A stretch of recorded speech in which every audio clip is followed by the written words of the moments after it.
लोकसभा चुनाव को लेकर निर्वाचन आयोग के निर्देशानुसार अवैध शराब, कैश और तस्करी की रोकथाम के लिए दिल्ली मुंबई एक्सप्रेसवे के बीच पिनान नाका पर नाकेबंदी के दौरान सघन चेकिंग अभियान के तहत राजगढ़ पुलिस टीम ने एक कार से 3,08,500 रुपए की नकदी सहित वाहन को जब्त किया है।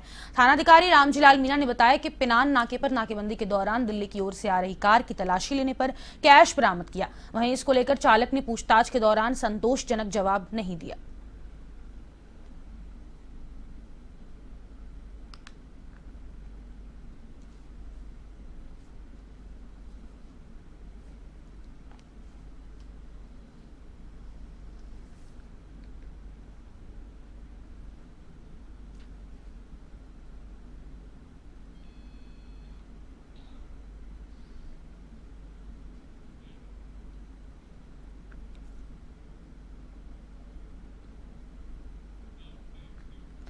बारा शहर के अस्पताल रोड पर पिछले दिनों बाइक सवार युवक पर फायरिंग के मामले में पुलिस ने 10-10 हजार के 2 इनामी बदमाश सहित 3 आरोपियों को गिरफ्तार किया है।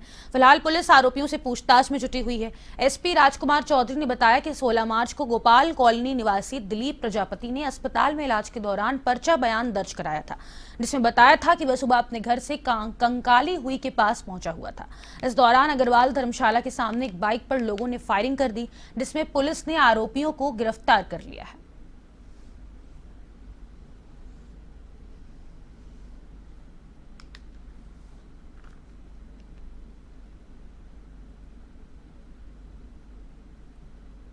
दिलीप प्रजापत नाम के एक व्यक्ति ने रिपोर्ट दर्ज करी कि वो अपने घर से नाश्ता करने के लिए बाहर निकला था और कंकाली कुएं पे नाश्ता करके और वो बालाजी नगर में किसी हलवाई के पास अपना उधार लेने के लिए जा रहा था।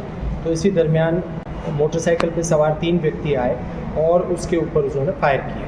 एक फायर उसके कान के पास से गुजरा और दूसरा उसने जब पीछे मुड़ के देखा तो दाहिनी कोहनी को छूते हुए निकला, जिसमें उसने गौतम माली और एक अन्य व्यक्ति को विजय पंकज के रूप में शिनाख्त किया। तो इस पर पुलिस ने त्वरित कार्रवाई की। हमारी टीम गठित हुई। वृत्ताधिकारी 12 और थानाधिकारी 12 कोतवाली तथा इनकी टीम ने मेहनत करके इसमें जो है एक नामजद व्यक्ति था, दूसरे की शिनाख्त गलत हुई थी। तो तफ्तीश के अंदर 3 लोगों को पकड़ा, जिसमें 2 व्यक्ति आपके शातिर बदमाश हैं, जिन पे इनाम भी घोषित हमने किया था। 10-10 हज़ार का इनाम था। एक तो अनंतपुरा कोटा इलाके का और दूसरा महावीर नगर कोटा इलाके का जो है एचएस। बानसूर थाने पर थानाधिकारी अरुण सिंह चौधरी की अध्यक्षता में सीएलजी सदस्यों की बैठक आयोजित हुई है, जिसमें होली त्योहार पर शांति व्यवस्था बनाए रखने को लेकर चर्चा की गई है। इस दौरान सीएलजी सदस्यों ने होलिका दहन स्थल पर पुलिस जाब्ता तैनात कराने की मांग की है और धुलंडी वाले दिन बानसूर के हरसोरा चौक, नारायणपुर, कोटपुतली तिराहे पर पुलिस जवानों की तैनाती कराने की मांग की गई है। बानसूर थानाधिकारी अरुण सिंह चौधरी ने बताया कि होली त्योहार पर क्षेत्र में शांति व्यवस्था बनाए रखने के लिए जाब्ता लगाया जाएगा, साथ ही हुड़दंग करने वाले व्यक्तियों पर कठोर कार्रवाई की जाएगी।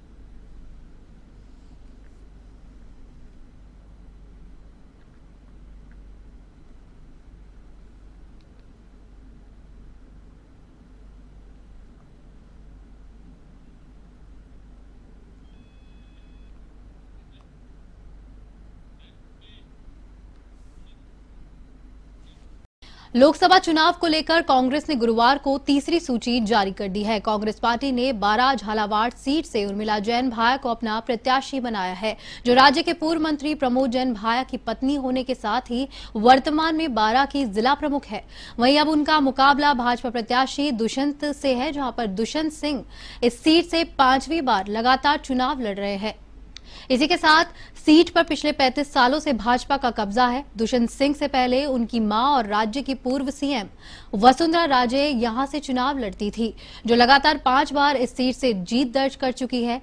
उर्मिला जैन भाया इसके पहले साल 2009 में बारा झालावाड़ सीट से लोकसभा चुनाव लड़ चुकी है। उस चुनाव में दुष्यंत सिंह को 4,28,996 वोट मिले थे, जबकि उर्मिला जैन भाया को 3,76,208 वोट मिले थे। दुष्यंत सिंह ने उनके करीबी 52,841 वोटों से उन्हें हराया था, जहां पर ऐसे में एक बार फिर से 15 साल बाद दोनों नेता आमने सामने हैं।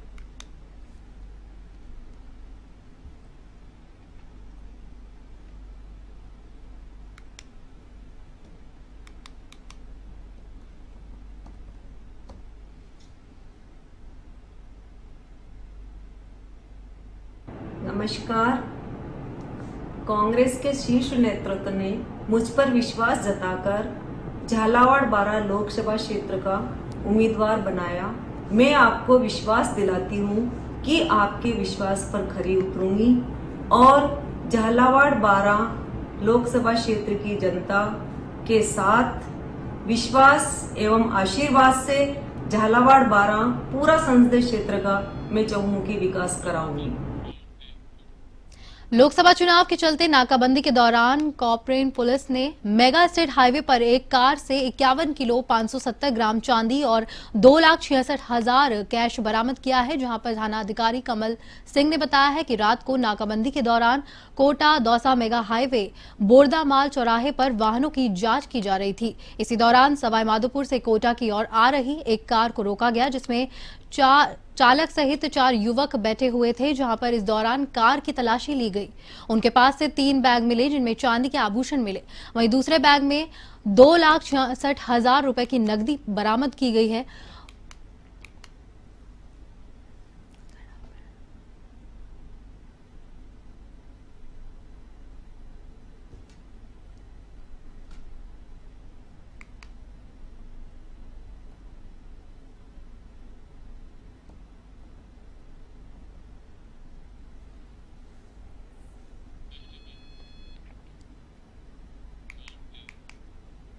रावतभाटा में परमाणु ऊर्जा प्लांट के ठेकेदारों और कर्मचारियों के बीच में विवाद थमने का नाम नहीं ले रहा है। जहां एक और श्रमिकों से अवैध वसूली की जा रही है, तो दूसरी ओर ठेकेदारों के हौसले बुलंद होते दिखाई दे रहे हैं। लेकिन स्थानीय प्रशासन और परमाणु ऊर्जा प्लांट के इस मामले में मूक दर्शक बना हुआ है, जो ठेकेदारों और प्रशासन के मिलीभगत होने की आशंका को दर्शाता है। इस बार 40 श्रमिकों को अपनी नौकरी से हाथ भी धोना पड़ा, क्योंकि ठेका श्रमिकों ने अवैध वसूली का विरोध किया था, जिसे नाराज होकर ठेकेदार आरबी शर्मा ने श्रमिकों को नौकरी से निकाल दिया। अब इन श्रमिकों के सामने रोजी रोटी का संकट पैदा हो गया है। वहीं बेरोजगार हुए श्रमिकों ने हमारी संवाददाता ने उनसे बात की।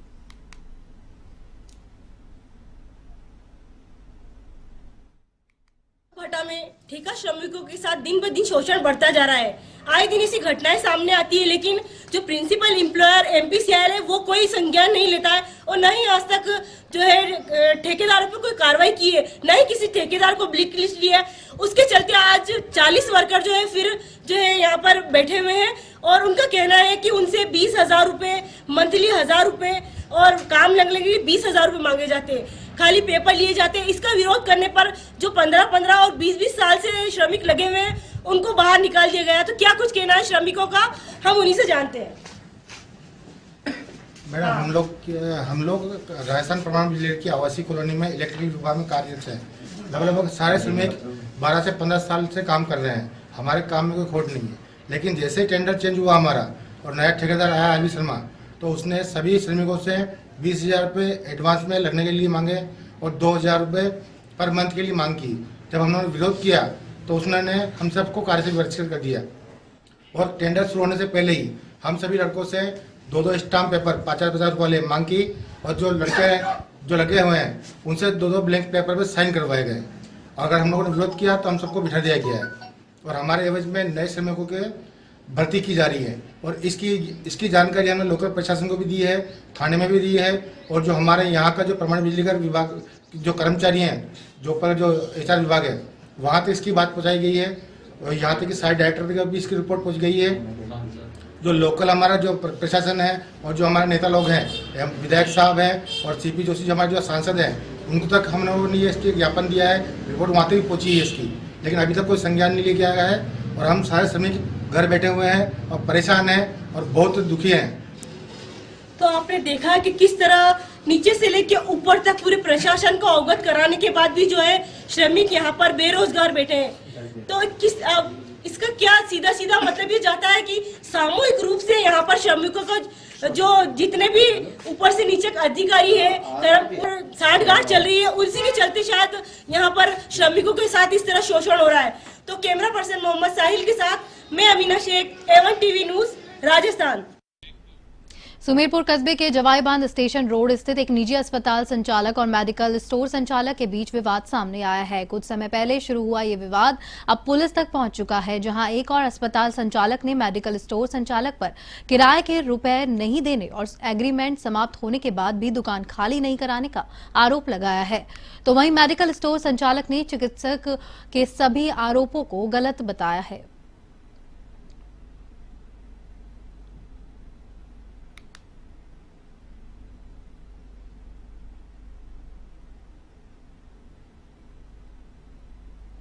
एक्चुअल में मेरे पिताजी के नाम की प्रोप्राइटरशिप से चालू हुई थी।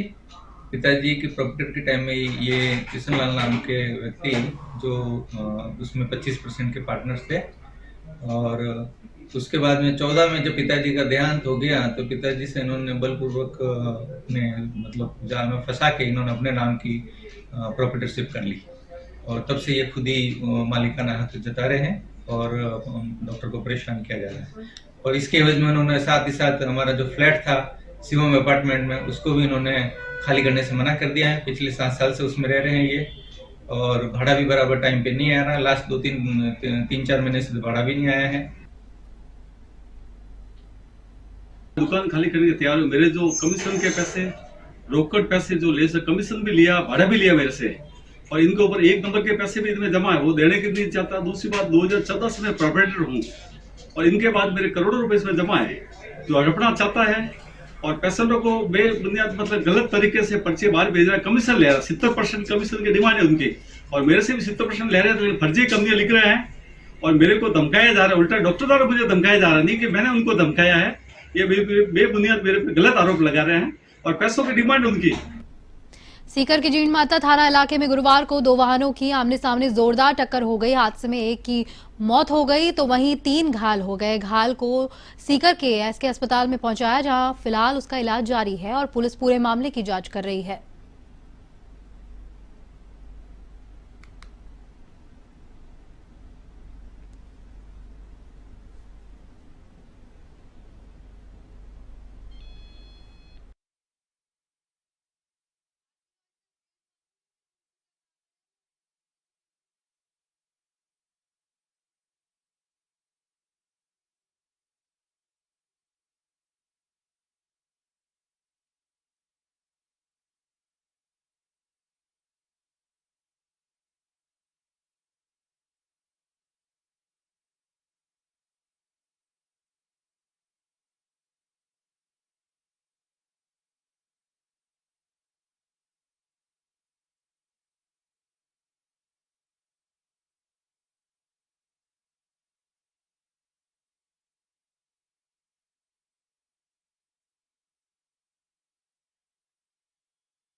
सांगानेर स्थित ड्रीम होम क्लब ने बुधवार को हर्षोल्लास के साथ में फागोत्सव मनाया। इस अवसर पर महिलाओं ने धूमधाम से कृष्ण राधा के साथ में फूलों की होली खेली और फाग के भजनों का आनंद लिया।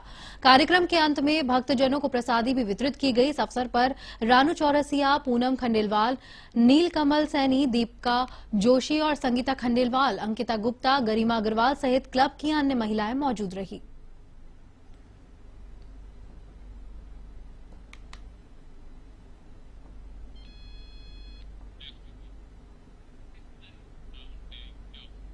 टोंक पुलिस ने न्याय कर्मचारी के सूने मकान से सोने चांदी के आभूषण और नकदी चोरी मामले का 48 घंटे में खुलासा करके चोरों को पकड़ लिया है, जहां पे आरोपियों से चुराए गए माल को बरामद कर लिया गया है। पूछताछ में जारी पुलिस ने चोरी में ली गई कार और ताले तोड़ने के औजार भी बरामद किए।